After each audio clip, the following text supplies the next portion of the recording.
when the wind gets cold. Hello, hi, sawubona, and welcome to Masha's Safe Space. Kuthiwa death is a frequent visitor that no one gets used to. It is therefore with so much sadness in my heart that I announce the untimely passing of Zoleka Mandela. In a published statement, the Mandela family announced that the granddaughter of Nelson Mandela and Winnie Madikizela Mandela passed away in the evening of Monday, the 25th of September, surrounded by friends and family. If ubumlandeli kaZoleka Mandela or you know anything about her, you would know that she was diagnosed with cancer several times. That's why she's terminally ill, no longer terminally ill. It's been quite a journey. It is sad that she finally lost her long battle with cancer. I believe that her battle was not in vain, though, because it was such an inspirational journey to many of us who were standing by, just looking at her journey. Zoleka lived and loved fully from what we see as spectators and her fans. She was so transparent in her journey, from her addictions, all of them, the alcohol, the drugs, the sex, to her rebellion in her youth and her young age, all the way to her marriage, her love life, and her health struggles. She showed it all. It was there. And if you need to read up more about her fruitful life, you can check out her autobiography, which is titled When Hope Whispers. You can also buy it just to read up on, this inspirational life that, she lived. For someone who is the granddaughter of Mandela, she could have just chosen to live a completely different lifestyle, but she chose something else. She was quite inspirational for the fact that she chipped us in, took us along in the journey, went through her healing right in front of us, and was just so honest and did not care to say, oh my gosh, I come from such a big family, I'll be such an embarrassment. She bared it all in the open, and that is really something remarkable. But one very notable thing about Zoleka is that she was a fighter, guys. She was a fighter. That woman fought. Her story is more of triumphing or a triumph than it is of a defeat. Although she was fighting, she remained so kind. I'm one of the people who were lucky enough to experience her live. I've received a hug from her. She was very, very kind and compassionate. She was a loving mother, and she was not embarrassed in her motherhood journey. She would say, me and my 65 million kids. And it was like a big joke, which was really, really nice. And, she devoted her life and her time to causes and activities which were close to her heart, just like the cancer run. She was a big and girls' education. I can just name a lot. She was an activist. She was a speaker. Yeah, she was fighting. She was fighting, guys. She was fighting. It may also comfort you to know that she was also very courageous. And this, I'm speaking also, guys, from a point of view of a spectator. This does not conclude anything, but I'm just saying my piece from what I saw to say, when people die, I try and move away from being sad and whatever. I try and, let us celebrate the life, her life. She's gone, but her life, it's worth the celebration, right? It might bring you comfort to know that she mentioned actually in quite a few interviews that she considers herself lucky to have gotten this opportunity to plan the aftermath of her passing. She knew she was living on borrowed time, and she could feel that, time is ticking, home is calling, if you know what I mean. Let me try and plan my departure. She said that she has prepared for her children, she has prepared for her organization, and got to document her experience and shared the experience on her YouTube channel, where you guys can go and check that out. Also, she shared the experience of living with terminal cancer on her YouTube channel, and it is truly amazing to see Uguti. Even though she was faced with death, she was standing right face to face with death, but she chose to be so courageous and live other people with inspiration. Other people who are still going to go through this journey with inspiration, other people who are still going to have family members going through this journey we now have something to look at, to draw inspiration from.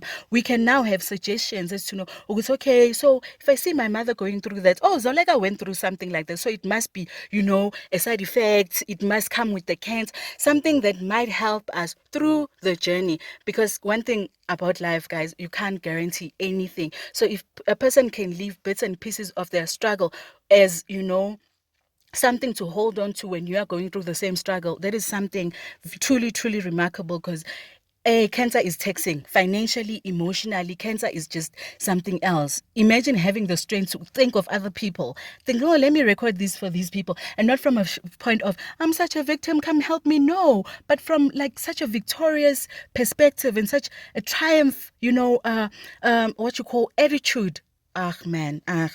No man, Zoleka, I truly hope she rests in peace. She has done her part, because a lot of us drew inspiration from seeing her continuous refusal to give in to her sicknesses.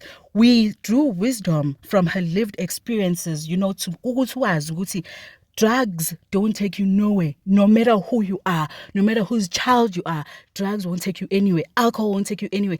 Sex can be a serious addiction. Rebellion can really lead you to things that you can't even think of right now. So from her lived experiences, we drew so much wisdom. And from time to time, I know that even myself, I will go back and draw a few pages from her book, every now and again, because I consider it as something that, that is truly inspirational. She accomplished many, many things while taking us along on the journey. Guys, ugredile no bestie wakhe, ulantuza Winnie Mandela on her side, and she fought through her degree nakhona. She wanted it so bad, and she went and she got it. We saw her win in love also. There were times when she wanted to let go of relationship and did exactly that. She wanted to go and find herself alone just with her kids. She went and did. When her marriage was failing, she went and left that alone, and she lived. So I'm grateful that she tagged us along on the journey, and she worked hard to be the woman that we all loved and adored. She didn't, as I mentioned, as umzukulu Nelson Mandela. Do you know Zoleka is not only Nelson Mandela's grandchild. Zoleka has been an activist since her teenagers, if not even young, if not younger. She lived in a household where she saw firsthand what it means to be targeted by the system of the time, and be abused, have your parents be abused right in front of you. So she's been an activist, and she fought in her own right. So she worked really hard to be the woman that we loved and adored, and by following obviously a very honest a path of living. At some point, ngazathi it clicked in her, and she was like, Yazin, I'm gonna live my life fully and honestly, and as transparent as I can. I trust that she is rejoicing with her loved ones right now, and because I know that God has a beautiful reward for her waiting. I hope that she's reunited with her children, her family, her grandmother, her mother, everyone that she's truly loved, and I hope she's at peace, and I hope she knows that she fought a good fight. She did not leave behind a legacy of Zoleka with cancer. She left a legacy of a fighter, guys. She left a legacy of a literal fighter, in my words. Ooh, I have said a mouthful. Clearly, I loved Zoleka, and I still love her very, very much. So if you have anything to say, maybe any memorable thing you have with regards to Zoleka, or any words of condolences that you would love to share, please don't forget to leave any comment in the comment section down below. And I truly love Zoleka, and I hope her kids are comforted in knowing that their mother loved them, and their mother was such a great person. Unfortunately, there comes a time in life when icilongo liyakhala. I don't know how to say that in English, but there's a time for everything, and then once that time comes, there isn't much in our human states that we can do. All we can do is just to let go of the person and trust that they are in good hands, and us too are in good hands, because they've left us in good hands. As much as it's difficult, but I hope they find comfort, and they find healing healing in knowing that their mother was just something else, and they had a very, very good mom who loved them very, very much. Unfortunately, we cannot control life, but you guys, please do let me know what you think in the comment section down below. Do leave the kids also, heartfelt messages, and where you can, please make sure that you support you support where you can. Buy the books, guys. Watch the YouTube channel and the likes. Other than that, that is all that I had for you guys today. Please, please, please, please make sure that you subscribe to the channel, you like the video, and you share with everyone who might be interested. And then I will see you right on this channel next time, because you're definitely coming back. Thank you. Bye.